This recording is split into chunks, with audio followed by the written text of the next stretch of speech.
नमस्कार. हनुमान जयंतीच्या तुम्हा सर्वांना हार्दिक हार्दिक शुभेच्छा.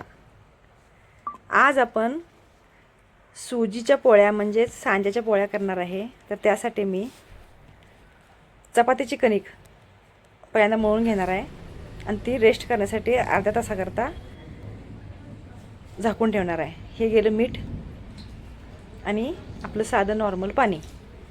आता आपण चपातीची कणिक कशी मळतो तशी मळायची, थोडीशी लूज, अगदी किंचित लूज बरं का. आणि अर्ध्या तासासाठी हिला रेस्टसाठी ठेवून टाकायचं असं ताट झाकून. आता हा रवा आहे आपला मिडियम साईजचा. हा सगळा मी भाजून घेतो आहे. भाजून दुसऱ्या भांड्यात मी काढलेला आहे. आणि आता हे पहिली जी आपली कढई आहे ही ठेवायची. त्यात साधारणपणे 1.5 फुलपात्र पाणी मी घेत आहे. आणि हे गेलं तूप ह्या पाण्यात. हे तूप टाकायचं. ही वेलची पूड गेली चमचाभर. 1 फुलपात्र गूळ या 1.5 फुलपात्र पाण्यात चांगला विरघळून घ्यायचा. तूप, गूळ आणि वेलची पूड मस्तपैकी ह्याला उकळी येऊ द्यायची. आणि उकळी आल्यानंतर आपण यात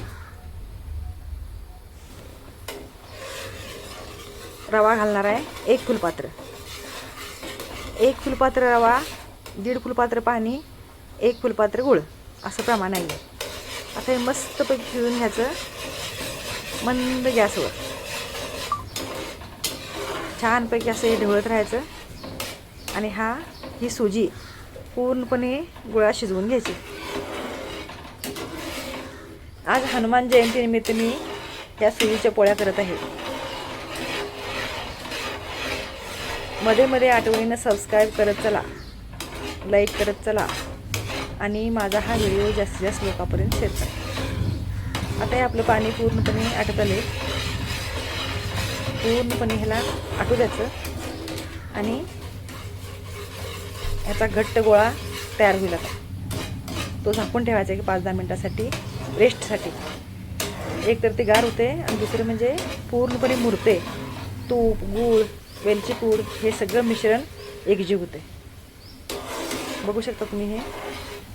आता हे आपण जे आता हा गुळाचा शिरा केला आहे ह्यात काहीही स्किप केलेलं नाही मी. कंटिन्यू व्हिडिओ सुरू आहे आपला. तर ते कशासाठी, तर ते पूर्णपणे समजावं यासाठी. तर हे बघा असं घट्ट होत येते घटसर. असं मस्तपैकी ह्याला शिजू द्यायचं आणि मुरासाठी एक 5-10 मिनटं आपण ठेवायचं.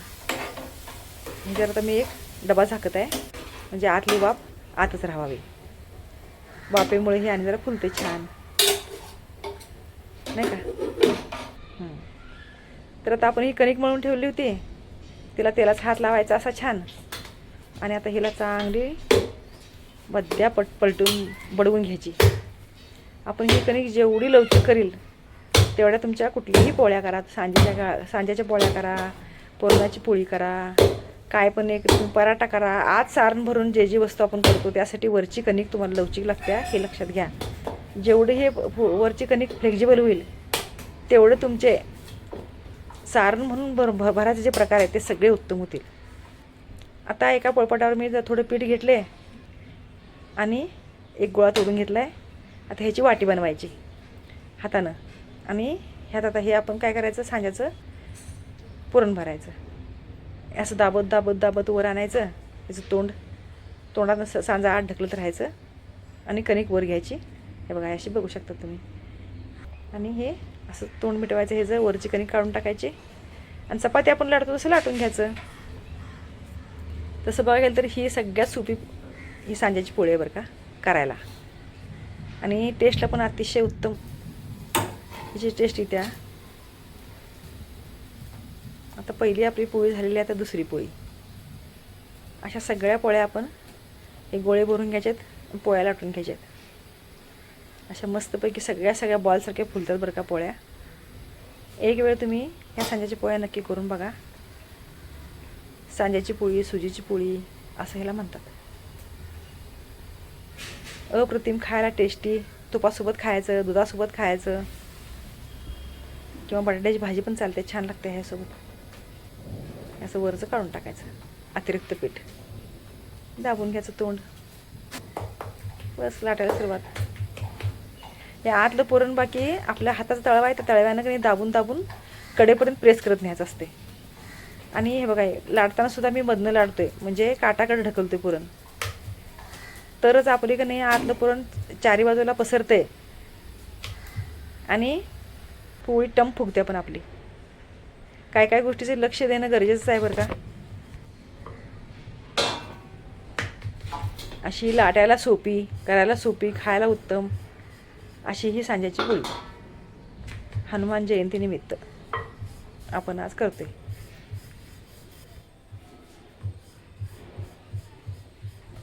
हलक्या हातानं हे असं आता काठ सगळे आपले ओढून घ्यायचे. मधला भाग आपण पहिल्यांदाच प्लेन केलेलं असते, काटाकडे सगळं पुरण ढकललेलं असते. आणि आता हे पूर्ण काठ आता आपल्याला हे बाहेरच्या बाजूला असे हलक्या हाताने ढकलायचे. जेवढी तुमची पोळीचे काठ नाजूक होतील तेवढी पोळी खायला उत्तम. पोळी लाटताना सुरुवातच मधनं करायची असते.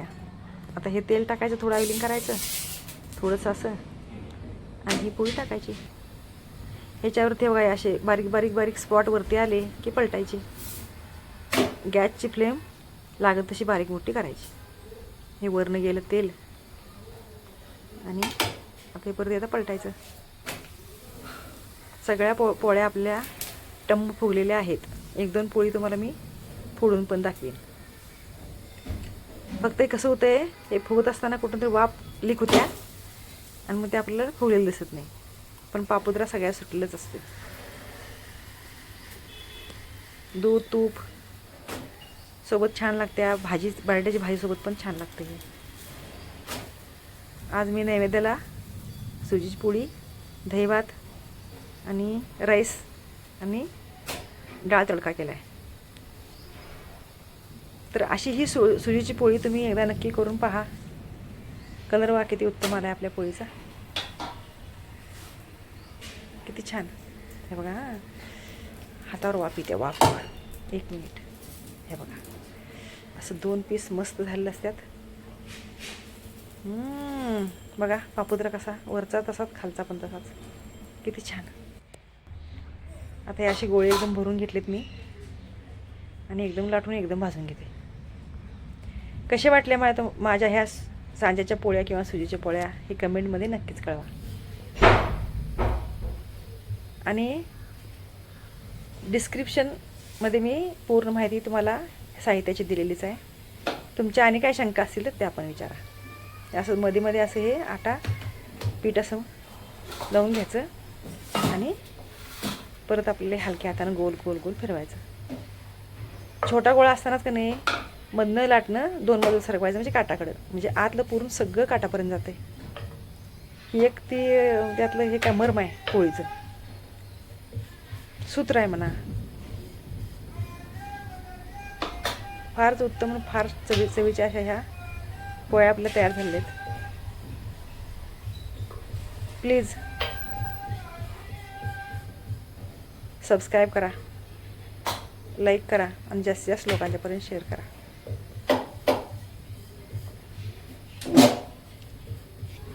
काढ बघा किती पातळ आहेत आपली.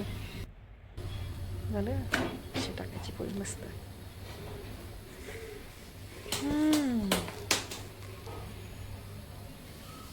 आता वरतून जरा तेल लावायचं आणि हे असे मध्ये मध्ये छोटे छोटे फोड आले की ह्याला पलटायचं असते, म्हणजे खालनं हे बऱ्यापैकी शेकल्या समजायचं. आणि जेवढे नाजूक डाग पडतील तेवढी पोळी उत्तम होते.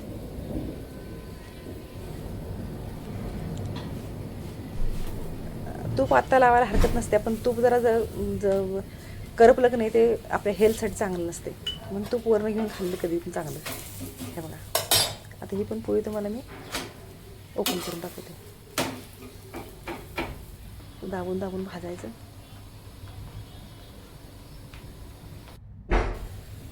ही पोळी पण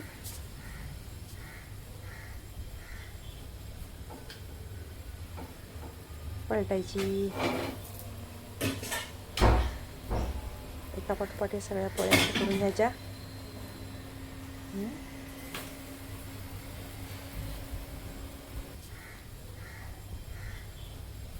माझ्या या व्हिडिओला जास्तीत जास्त लोकांपर्यंत शेअर करा.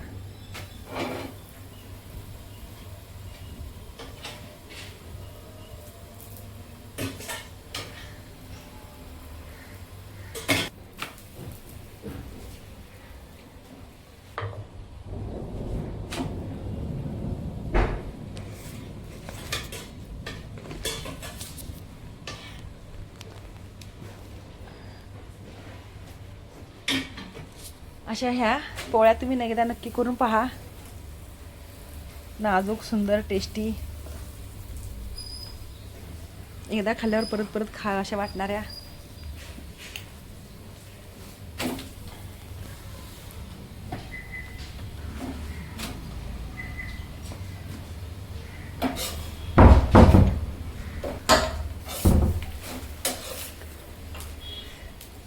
बघा किती ह्याचे काठ नाजूक झालेत, बघू शकता तुम्ही.